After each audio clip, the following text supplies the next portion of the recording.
Здравствуйте! В эфире Пятого канала информационная программа «Новости», в студии Татьяна Маннова. Сегодня в выпуске. Заменить электропроводку, реконструировать ветхие хозяйственные постройки, обустроить сквер, отремонтировать дороги и пешеходные переходы.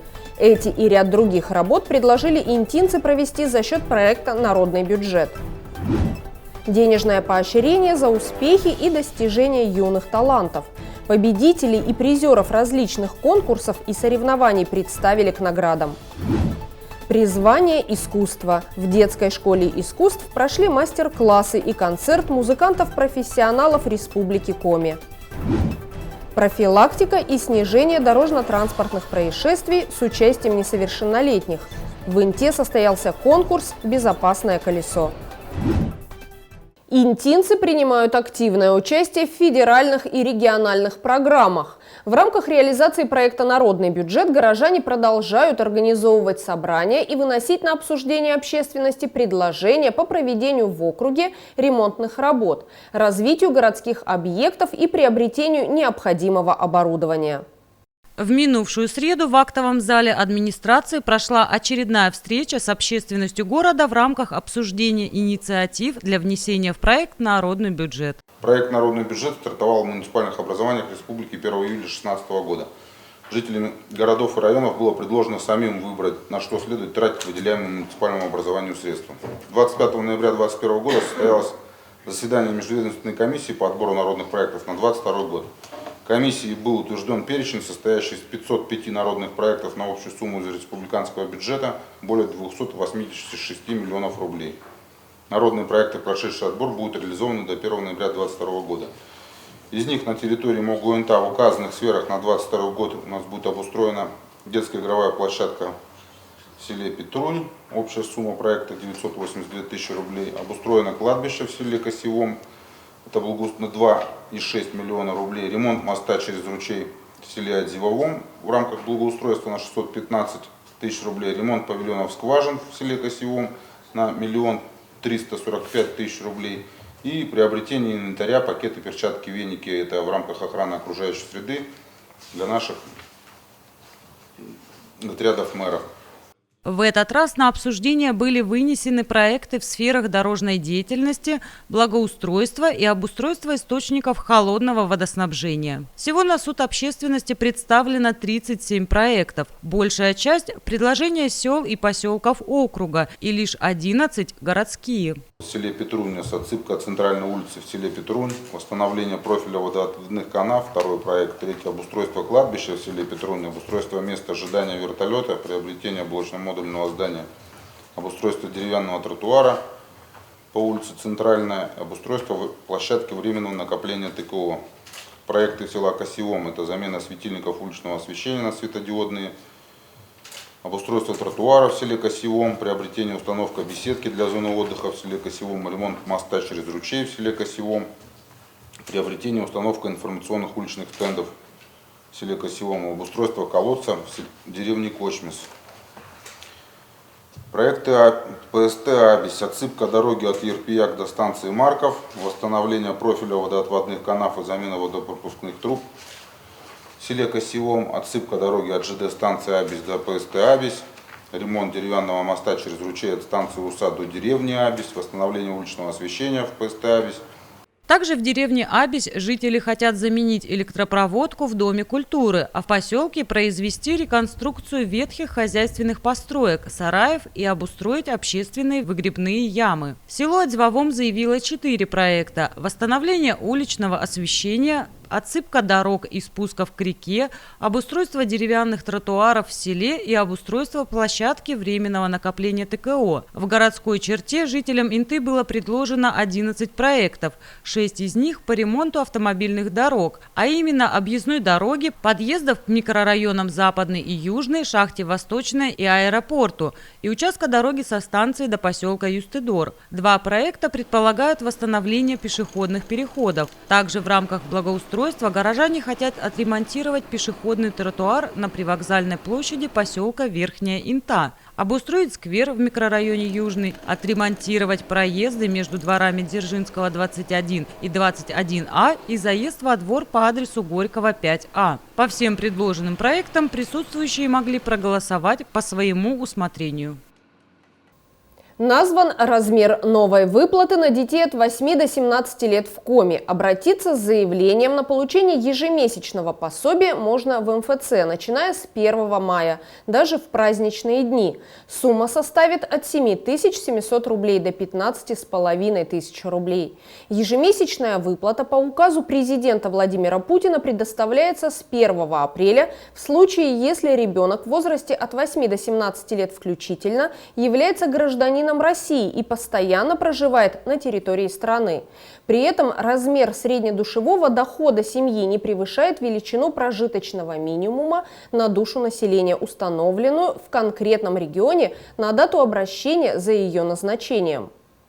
В Республике Коми размер ежемесячной выплаты составит 50% величины прожиточного минимума для детей, а именно 7755 рублей. Однако, если размер среднедушевого дохода семьи, рассчитанный с учетом выплаты в указанном размере, все равно не превысит величину этого показателя, то выплата будет назначена в размере 75% величины прожиточного минимума для детей и составит 11 632 рубля. Если же и в данном случае размер среднедушевого дохода семьи останется низким, то она будет назначена в размере 100% величины прожиточного минимума для детей – 15 510 рублей. Обратиться с заявлением на получение выплаты можно в МФЦ, начиная с 1 мая, включая праздничные дни с 1 по 10 мая. Республика к выплате данных ежемесячных пособий готова. Вопрос был рассмотрен 22 апреля на селекторном совещании с заместителем председателя правительства Российской Федерации Татьяной Голиковой. В нем принял участие глава Коми Владимир Уйба. Как сообщалось ранее, 18 апреля 2022 года подписан указ главы республики, устанавливающий на территории региона данную ежемесячную денежную выплату, порядок и условия ее назначения, а также передачу полномочий по осуществлению выплаты в Пенсионный фонд России. На заседании сессии Государственного совета Республики Коми приняты изменения в бюджете региона на 2022 год и плановый период до 2024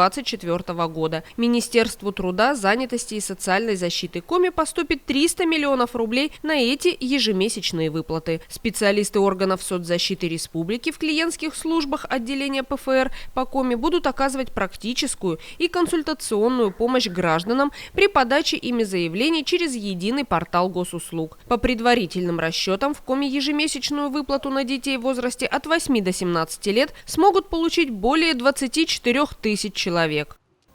Инта гордится своими талантливыми и одаренными детьми. Ежегодно руководство округа поощряет ребят, достигших успехов в различных сферах. 22 апреля в актовом зале городской мэрии состоялась торжественная церемония вручения призов в денежной форме администрации округа воспитанникам культурных и спортивных учреждений. Призы в денежной форме в размере 4000 рублей получили воспитанники спортивных школ, победители, призеры и участники городских, районных, республиканских, всероссийских конкурсов, соревнований и других мероприятий. Обучающиеся в муниципальных учреждениях дополнительного образования сферы культуры, участники творческих коллективов. Сегодня мы здесь чествуем нашу талантливую молодежь, молодежь Инты, которая своими достижениями заслужила право быть стипендиатами муниципалитета. И, конечно же, не могу не отметить родителей и наставников, которые вложили свое сердце, свою душу и сегодня гордятся вами. Всем хочу пожелать успехов и новых достижений. Молодцы! Такой знаменательный день. Здесь сидят все те дети, которые занимаются у вас.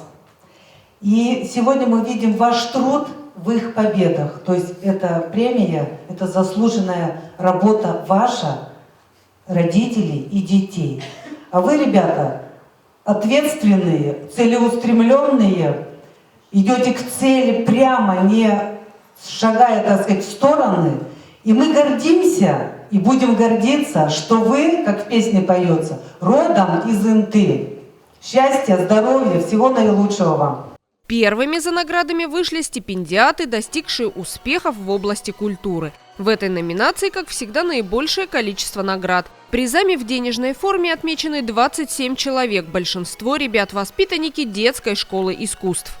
Я уже 4 года учусь в музыкальной школе на 2-м отделении. Я много чего достигла, я участвовала во многих конкурсах, занимала и хорошие, и положительные места. Но я не расстраиваюсь, я думаю, что я достигну очень многого, и я с радостью буду дальше учиться в музыкальной школе. Я учусь в музыкальной школе уже 5 лет. Особо я не так часто участвую в разных конкурсах, но очень хотела когда-то здесь побывать, в администрации. И в этом году я 2 раза побывала на конкурсах. Сначала в Инте, это был конкурс, на котором я заняла 3-е место, а потом я поехала в Воркуту. В Воркуте я получила 1-е место. И из-за этого сегодня меня будут награждать. 2 сертификата получила талантливая молодежь, студенты, обучающиеся в образовательных учреждениях высшего и среднего профессионального образования, культуры и искусства. Благодарственные письма также были вручены интинским педагогам и руководителям творческих коллективов за профессионализм, индивидуальный подход и чуткое отношение к детям. В области физической культуры и спорта в этом году награды были вручены 15 ребятам. Воспитанники спортивных школ «Интинская» и «Юность» являются победителями и призерами городских, республиканских, зональных, всероссийских и международных соревнований. Мальчишки и девчонки добились высоких результатов в спортивном туризме, пауэрлифтинге, борьбе, восточных боевых единоборствах, плавании и боксе. К ежегодной награде представлены 3 человека, хотя достойны у меня 10 человек. Это хорошие ребята, уже известные в спортивных и боксерских кругах: Алексей Костенко, Артем Танзов и Саид Мирзоев. Они все многократные победители первенства Республики Коми, победители и призеры Северо-Запада России, победители и призеры многих межрегиональных и всероссийских турниров. Я уже занимаюсь 5 лет боксом. За награду мне дают за то, что я победил СЗФО России. Это мое 3-е награждение.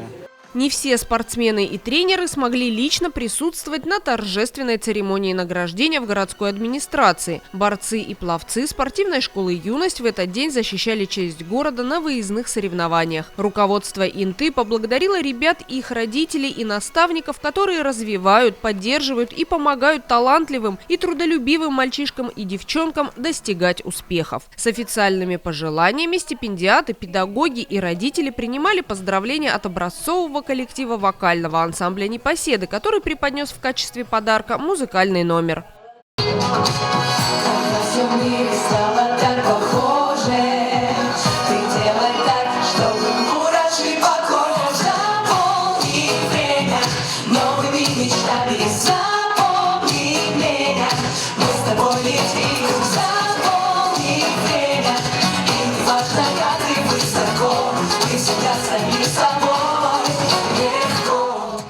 В четверг, 28 апреля, в городской администрации состоится торжественная церемония награждения учащихся общеобразовательных организаций Инты. К наградам будут представлены одаренные дети из школ, гимназий и лицея. Напомним, призы в денежной форме в размере 4000 рублей выделяются из местного бюджета.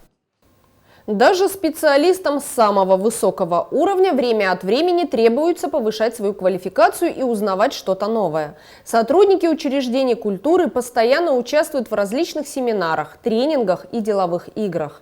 На днях культработники учились разрабатывать инновационные востребованные проекты, создавать общую стратегию развития учреждений культуры нашего региона. Центр народного творчества и повышения квалификации Республики Коми организовал для работников культурно-досуговых учреждений Инты стратегическую сессию. Если говорить конкретнее про программу сегодняшнего дня, то это выступление нашего специалиста Людмилы Васильевны Баевой, это заведующая отделом народного творчества регионального центра народного творчества, о культурном наследии. Вы знаете про то, что в этом году в России объявлен год культурного наследия народов России, поэтому эта тема, конечно, очень актуальна. Дальше вот несколько часов работаю я, руководитель центра, и мы как раз в формате диалога выходим на какие-то стратегические цели. Цель визита – создание общей стратегии развития учреждений культуры нашего региона. В рамках методического дня для специалистов провели семинар на тему «Культурное наследие. Значение и значимость». Онлайн-выступление, где работники культуры смогли узнать много нового о дополнительных внебюджетных источниках финансирования учреждений, таких как гранты и конкурсы, а также познакомиться с успешными практиками участия в конкурсе Фонда культурных инициатив. Мероприятие позволит, во-первых, скажем так, придаст импульс, немножко встрепенуться, да, выйти, может быть, из своего учреждения, взглянуть со стороны на то, что происходит у нас в муниципалитетах, в республике в целом. Ну и рассчитываем на то, что по итогу этой встречи мы выйдем хотя бы на одну проектную идею, ну такую действительно масштабную, действительно востребованную проектную идею и попробуем вокруг этого выстроить дальнейшую работу. В завершение встречи прошла деловая игра по разработке инновационного востребованного проекта. ИНТУ посетили преподаватели и студенты Воркутинского филиала колледжа искусств Республики Коми. В рамках профориентационных мероприятий они провели в детской школе искусств мастер-классы и концерт. Учащиеся и педагоги музыкального отделения получили большой опыт, массу полезных советов и ценных указаний. Визит в ИНТУ преподавателей и студентов Воркутинского филиала колледжа искусств состоялся благодаря гранту главы Республики Коми в области культуры и искусства. Приехали преподаватели по классам духовых и народных инструментов – скрипки, фортепиано.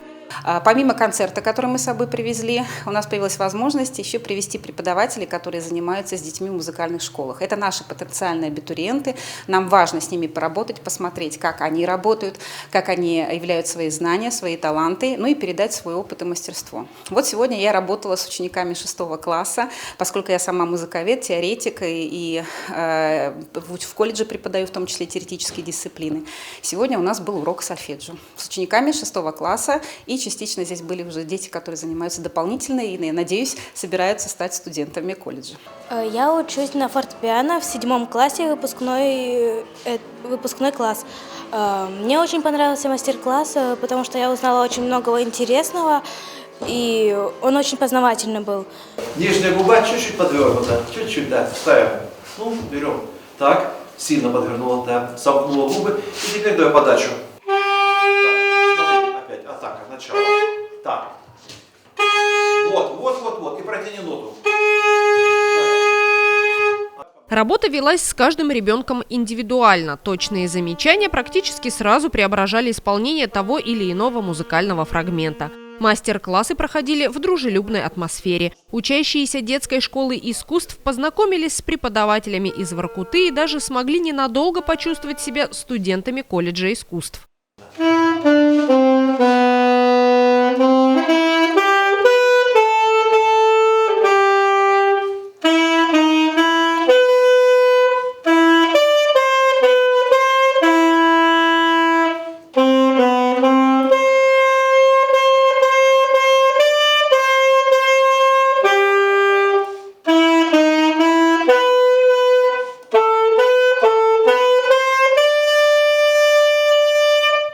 Я хорошо играю. Я вот недавно ехал на конкурс в Воркуту и 2-е место занял.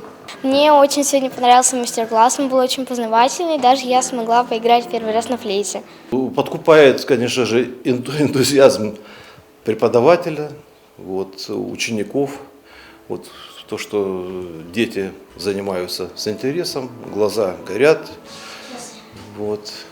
заинтересованы все, и преподаватель.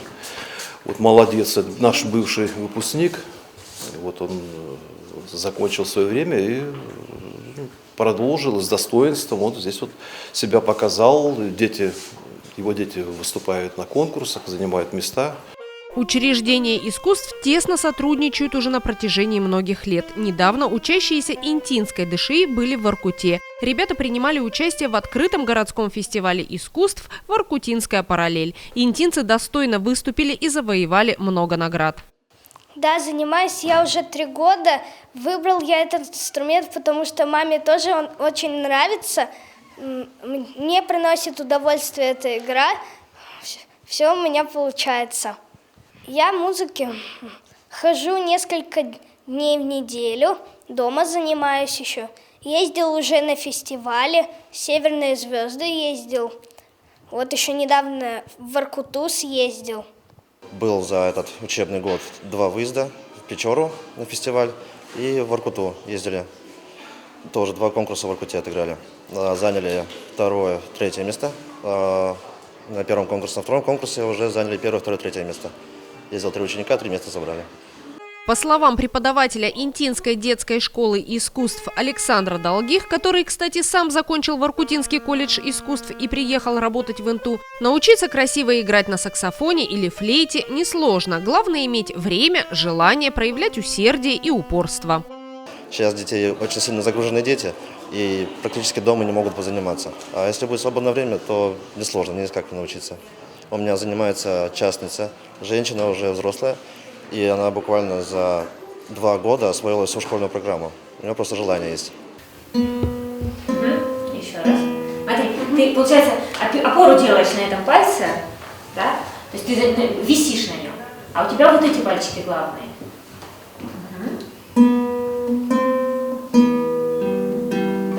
Вот. Да.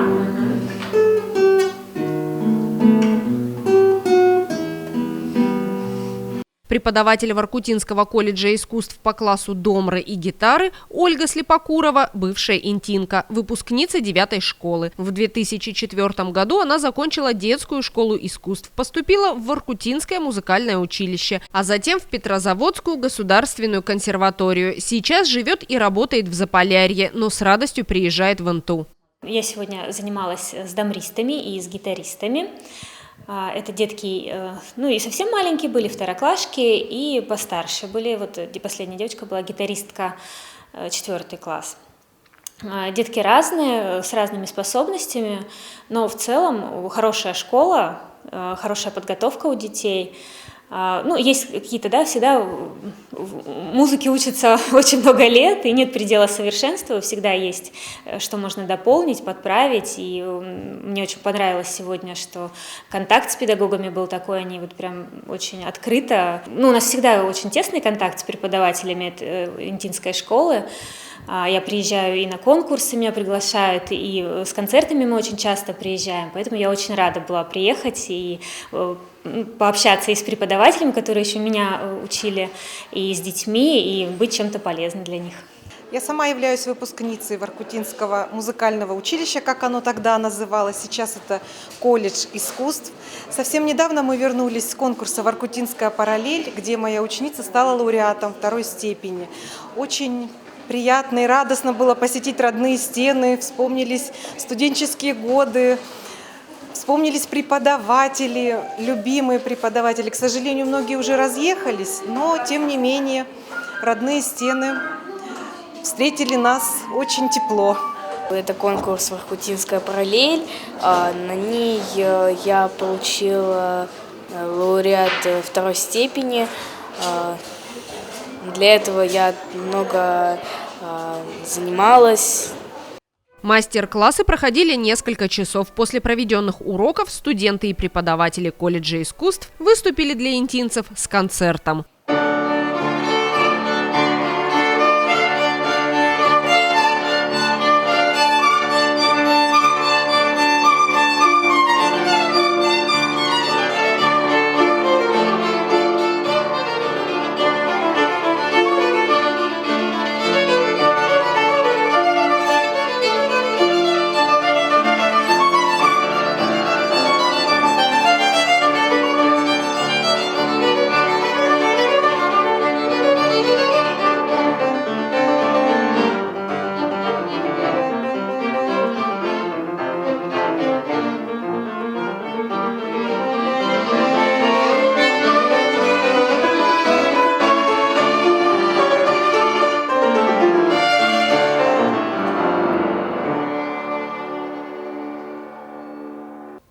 Интинские школьники прошли тесты на знание правил дорожного движения, основ оказания первой медицинской помощи и продемонстрировали мастерство в управлении велосипедом. Ребята приняли участие в соревнованиях «Безопасное колесо». Команда какой общеобразовательной организации лучше всех выполнила все задания и будет представлять Инту на республиканском этапе конкурса в нашем следующем сюжете. На прошлой неделе в спортивной школе «Юность» прошел муниципальный этап конкурса соревнования «Безопасное колесо», вновь возобновившийся после затяжных лет пандемии. Участие в нем приняли 7 команд, состоящие из учащихся 4-6 классов общеобразовательных школ города. Сегодня, к счастью, в связи с облегчением ограничительных мер мы проводим данное мероприятие. Данный конкурс прежде всего направлен на прививание здорового образа жизни, положительного отношения к правилам дорожного движения, к участникам дорожного движения, формирование негативного отношения к участникам дорожного движения, которые нарушают требования правил дорожного движения. Данное свидетельствует о статистике, к сожалению, плачевной. Тем не менее, благодаря, опять-таки, повторюсь, этим мероприятиям мы все-таки хотим привить детям, это фундамент, на котором, собственно говоря, стоит все наше человечество, нашему фундаменту привить те или иные элементарные меры безопасности дорожного движения, которые будут применяться ежедневно, пребывая на улицах нашего города. Сам конкурс был разделен на несколько этапов. Первая станция под названием «Знатоки правил дорожного движения» – это индивидуальный теоретический экзамен на знание правил дорожного движения. Пожалуйста, тащи. Быстренько, любой. Смотрите вверху билет, номер. Запишите номер билета в точке. Так, молодцы. Так. Да, прекрасно. Клади сюда. Так. Посмотрите, в вашем билете 10 вопросов. Каждый вопрос имеет несколько ответов. Для каждого вопроса есть цифра. 1, 2 и так до 10. А снизу пустая клеточка. В эту клеточку вам нужно вписать номер правильного ответа, потому что они тоже имеют цифры. Итак, в первом вопросе 3 ответа или 4, каждый имеет свой номер. Один правильный, вы пишите этот номер в свободную клеточку. От ребят требовалось ответить на 10 вопросов по теоретической части правил дорожного движения. Чтобы правильно ответить на вопросы, школьники должны были знать правила проезда регулируемых и нерегулируемых перекрестков велосипедистам и правила перехода проезжей части по пешеходным переходам. Также проверялось знание дорожных знаков, их групп и значений, какие существуют запреты на дороге для велосипедистов и безопасные участки. Правила дорожного движения, понятно, связаны это непосредственно с правилами управления велосипедами. Сейчас в преддверии летних каникул все детки разъедутся у нас по нашим уголкам России, где, естественно, тепло, велосипед, хорошие дороги. Чтобы лишний раз напомнить о правилах дорожного движения, что перед пешеходным переходом необходимо спешиваться. Спешиваться — это значит подъехать к проезжей части, слезть с велосипеда, обратить внимание налево-направо, убедиться в отсутствии транспортных средств, после чего пересечь проезжую часть дороги по пешеходному переходу. Также у нас движение на велосипедах допускается по тротуарам, в жилом массиве, но есть одно «но», чтобы лишний раз детям напомнить о том, что даже во дворе у нас движутся транспортные средства всех категорий, грузовые, легковые, и мотоциклы, и мопеды, чтобы прежде всего быть внимательными. Следующая станция – фигурное вождение велосипеда. Ребята проходили дистанцию препятствий, демонстрируя жюри свое мастерство вождения велосипеда на специально оборудованной площадке.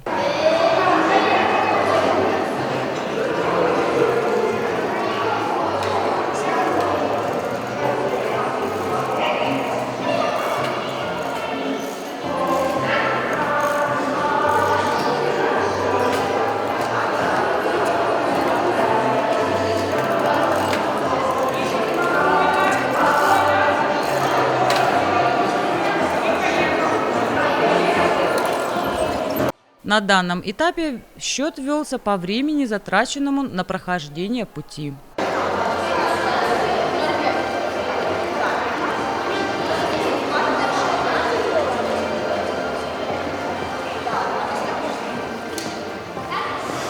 Помимо всего прочего, подрастающее поколение должно владеть базовыми знаниями и уметь оказывать первую медицинскую помощь, если вдруг произойдет дорожно-транспортное происшествие. Вопросы, например, практические вопросы. Оказание первой помощи пострадавшему в дорожно-транспортном происшествии. Какие, например, есть, например, пострадавшего артериальное кровотечение. Как ребенок должен отвечать? Перелом нижней конечности, перелом верхней конечности, проникающее ранение живота, рана головы. Вот дети это все отвечали и практически все показывали. Станция «Знатоки основ оказания первой помощи» разделена. Здесь ребята должны были пройти 2 экзамена. Сначала пройти тестовые задания на знание основ оказания первой доврачебной помощи, а после на практике продемонстрировать их. Для удобства ребят на столе разместили все необходимые средства и подручный материал для оказания первой помощи при различных травмах и перевязочный материал для наложения простых повязок. Пострадавший, как себя чувствуете? Отлично. Хорошо. Голову положи. Станция «Основы безопасности жизнедеятельности» – это общекомандный теоретический экзамен на знание основ безопасного поведения на дороге и проверку эрудиции участников. Итак, вам необходимо будет разделить знаки на группы. Вспомните с группы знаков не название, а группы. И подписать знак, к какой группе он относится. Время пошло. Запрещающий? Нет, это время пошло. Предупреждающий, вот запрещающий. Предупреждающий. При выполнении индивидуальных тестовых заданий учитывалось то, как команда ведет себя за столом. За разговоры друг с другом, подсказки или использование шпаргалок при выполнении задания школьники могли поплатиться, получить штрафные баллы. Задания несложные. Там просто надо знать правила и что нужно делать в определенной ситуации. Понравилось больше всего мне ездить на велосипеде. Я уже этому более-менее обучен, и поэтому мне не привыкать. И это мне больше всего понравилось. Но мы проходили медицину, как оказывать первую помощь при открытых переломах, кровотечении, ожогах и так далее. Мы это все пробовали делать на нашей одноклассницы, мы там все забинтовали, нам все четко рассказывали, и у нас все получалось. Мы это все запомним в дальнейшем. Мы подготавливались к этому мероприятию. Мы с Александром Ивановичем приходили в зал и подготавливались к этому заданию. Мне больше всего понравилась медицинская помощь. Там были вопросы, перебинтовать руку, кровотечение, всякое такое. И вопросы первая медицинская помощь, поранился, сломал руку, ногу. Жгут накладывали, перевязывались и все. Мы готовились, объезжали всякие фишки. И станция мне понравилась самая первая, где надо ехать на велосипеде. Мы выполняли ехать, а потом одной рукой взять стаканчик и на одной рукой ехать, и на следующую фишку положить стаканчик. Ехали ровно по линейкам, у нас разложили линейки, как по веревке, грубо говоря. И ехали змейкой, и все. Ехали на скорость. У меня минимальная скорость была 17 секунд, за это все я проехал. Нам давали билеты, чтобы мы их решали, готовились. Больше всего мне станция нравилась, когда мы ездили на велосипедах. Это было несложно, нам давали почти как здесь, только не было, когда мы брали палочку и вот так ездили по кругу. А так все эти элементы были. Последний этап конкурса творческий. Ребята долго готовили свои номера по тематике безопасности дорожного движения.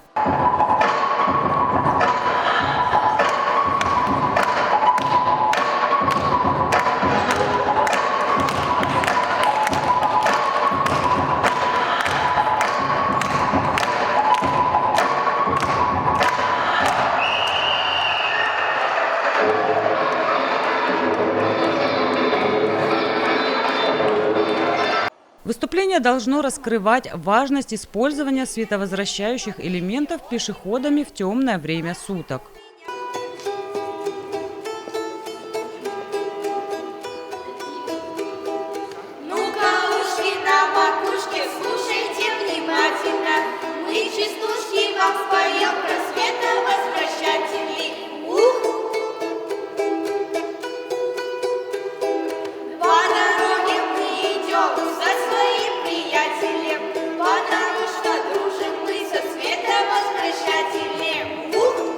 Церемонию награждения открыл глава городского округа, руководитель администрации Владимир Киселев. Дорогие участники, уважаемые организаторы, приветствую всех сегодня на этом мероприятии. К сожалению, с самого начала не смог присутствовать. Понимаю, что много упустил, то, что увидел, конкурсы были интересные. Спасибо вам огромное. Совместно с ГИБДД занимаемся вопросом безопасности постоянно и будем уделять этому особое внимание. Поэтому еще раз всех хочу поблагодарить и организаторов в том числе. Спасибо. По итогам мероприятия первое место заняла команда школы номер 8, второе место отвоевала команда французской гимназии, третье – учащиеся гимназии номер 3. Все победители были награждены грамотами, сладкие призы предоставила партия «Единая Россия». Также при подведении итогов жюри выделило самых лучших мальчика и девочку в этапах с индивидуальным зачетом. Команда-победитель примет участие в республиканском этапе конкурса соревнования юных инспекторов движения «Безопасное колесо». И в завершении выпуска объявления 27 и 28 апреля на территории Инты пройдут командно-штабные учения по установлению уровней террористической опасности. 27 апреля – первый этап установления повышенного синего уровня террористической опасности. 28 апреля – второй этап установления высокого желтого уровня террористической опасности. Интинцев просят соблюдать спокойствие и порядок. И это все, о чем мы хотели рассказать вам сегодня. Смотрите новости на 5 канале, подписывайтесь на наши YouTube и Рутуб каналы, группу ВКонтакте и будьте в курсе значимых событий Инты. Всего доброго и до свидания!